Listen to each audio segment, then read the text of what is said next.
Are you tired of cleaning the mess out of your air fryer? Well, I am too. So today we're testing out these silicone cooking trays for the air fryer. Inside the box you have 2 silicone tray air fryer inserts, as well as 2 sets of heat-proof gloves. The gloves come in red and blue to add a little flair to your cooking.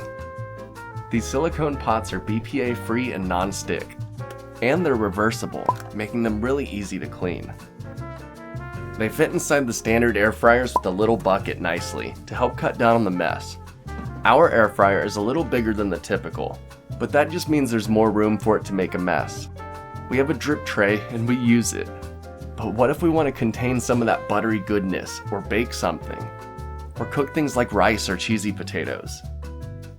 Well, before we couldn't, but now with these silicone pots we aren't limited anymore.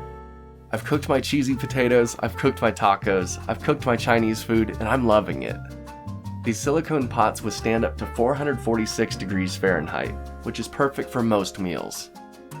I typically use it around 400 degrees and everything comes out nice and crispy without being burnt. I like that it comes with multiple, and the little gloves are a nice touch. I'm not much of a baker, but I know people who have made baked goods in these silicone inserts for the air fryer. The silicone molds distribute heat so that your food cooks thoroughly and evenly. It also cools off after a couple minutes because they don't retain heat. This makes cooking and baking in your air fryer so much easier. It keeps the mess to a minimum and makes cleanup even faster. If you'd like to up your air frying game, then maybe these silicone inserts are for you. If you'd like to check them out for yourself, please use the affiliate link in the description below. It helps support the channel and it doesn't cost you any extra. Till next time, I'm off to go cook some dinner. See ya!